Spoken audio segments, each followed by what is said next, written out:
നമുക്ക് പേപ്പർ കൊണ്ടിട്ട് സിമ്പിളായിട്ട് ഒരു ക്യൂട്ട് ഗിഫ്റ്റ് ബാഗ് എങ്ങനെ ഉണ്ടാക്കുന്നതെന്ന് നോക്കിയാലോ. കമോൺ. അതിനായിട്ട് ആദ്യം തന്നെ നമുക്കൊരു A4 ഷീറ്റ് പേപ്പർ എടുക്കാം. ഞാനിപ്പോൾ ഒരു ബ്ലാക്ക് ആണ് എടുക്കുന്നത്. നിങ്ങൾക്ക് വേണമെങ്കിൽ സാധാ വൈറ്റ് തന്നെ എടുത്തിട്ട് നമുക്ക് ഇഷ്ടമുള്ള ക്യൂട്ട് ഡിസൈൻസ് ഒക്കെ കൊടുത്തിട്ട് വേണമെങ്കിൽ ഒന്ന് ചെയ്തെടുക്കാവേ. എന്നിട്ട് ആ പേപ്പറിൻ്റെ രണ്ടറ്റവും കൂടെ കൂട്ടി ഗ്ലൂ അപ്ലൈ ചെയ്ത് ഇതേപോലെ ഒന്ന് ഒട്ടിച്ചെടുക്കാം. എന്നിട്ട് അതിൻ്റെ രണ്ട് സൈഡും ഒന്ന് പ്രസ് ചെയ്തിട്ട് കൊടുക്കാം. ഇനി താഴത്തുനിന്ന് കുറച്ചെടുത്ത് മുകളിലോട്ട് മടക്കി കൊടുക്കാം. എന്നിട്ട് അതിൻ്റെ രണ്ട് കോർണേഴ്സും ട്രയാങ്കിൾ പോലാക്കി ഈ കാണുന്ന പോലെ ഒന്ന് മടക്കിയെടുക്കാം. ഇനി അവിടുന്ന് തന്നെ താഴത്തുനിന്ന് മുകളിലോട്ടും മുകളിലത്തെ താഴോട്ടുമായിട്ടൊന്ന് മടക്കി കൊടുക്കാം. മുകളിൽ നിന്ന് താഴോട്ട് മടക്കുന്നത് മാത്രം ഗ്ലൂ അപ്ലൈ ചെയ്തിട്ട് ഒന്ന് നന്നായിട്ട് ഒട്ടിച്ച് കൊടുക്കണേ. അത് നമ്മൾ ആ ബാഗിലിടുന്ന സാധനം പിന്നീട് താഴോട്ട് പോകാണ്ടിരിക്കാൻ വേണ്ടിയിട്ടാണേ. ഇനി ആ ബാഗിൻ്റെ രണ്ട് സൈഡും നീളത്തിൽ ഒന്ന് മടക്കി കൊടുക്കാം.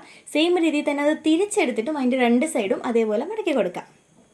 തന്നെ അത് ഓൾമോസ്റ്റ് പരിപാടി ഇവിടെ കഴിഞ്ഞിട്ടുണ്ട്. ഇനി ആ ബാഗ് ഒന്ന് നിവർത്തിയെടുത്ത് നന്നായിട്ട് ഓപ്പൺ ആക്കിയിട്ട് നമ്മൾ ഇട്ട് കൊടുത്ത ആ ഒരു പ്രസ്സും മടക്കും ഒക്കെ നന്നായിട്ട് ഒന്നുകൂടെ ഡിഫൈൻ ആക്കി കൊടുക്കാം. നമുക്ക് അതിലോട്ട് ഇഷ്ടമുള്ള സാധനങ്ങൾ എന്താണോ അത് വെച്ച് കൊടുത്തിട്ട് മുകളിൽ നിന്ന് താഴോട്ടൊന്ന് മടക്കി കൊടുക്കാം. ഞാനിപ്പോൾ ഇവിടെ എക്സ്ട്രാ വരുന്ന കുറച്ചൊന്ന് കട്ട് ചെയ്ത് മാറ്റുന്നുണ്ട്. നന്നായിട്ടൊന്ന് ക്ലോസ് ആയിട്ട് ഇരിക്കാൻ വേണ്ടിയിട്ട് ഞാനൊരു കുട്ടി റെഡ് ഹാർട്ട് കട്ട് ചെയ്തെടുത്തിട്ട് അതിൻ്റെ ഫ്രണ്ടിലായിട്ട് ഒട്ടിച്ചും കൂടെ കൊടുക്കുന്നുണ്ട്. അപ്പോൾ ഇത്രയേ ഉള്ളൂ, വെറും 10 മിനിറ്റ് കൊണ്ട് ക്യൂട്ടായിട്ടുള്ള ഒരു ഗിഫ്റ്റ് ബാഗ് നമ്മൾ തന്നെ ചെയ്തെടുത്തിട്ടുണ്ട്, അതും പേപ്പർ കൊണ്ടിട്ട്. അപ്പോൾ എല്ലാവരും ട്രൈ ചെയ്ത് നോക്കുക. ഇഷ്ടപ്പെടുകയാണെങ്കിൽ ലൈക്കും കമൻറ്റ് സബ്സ്ക്രൈബും ഒന്നും മറക്കണ്ട.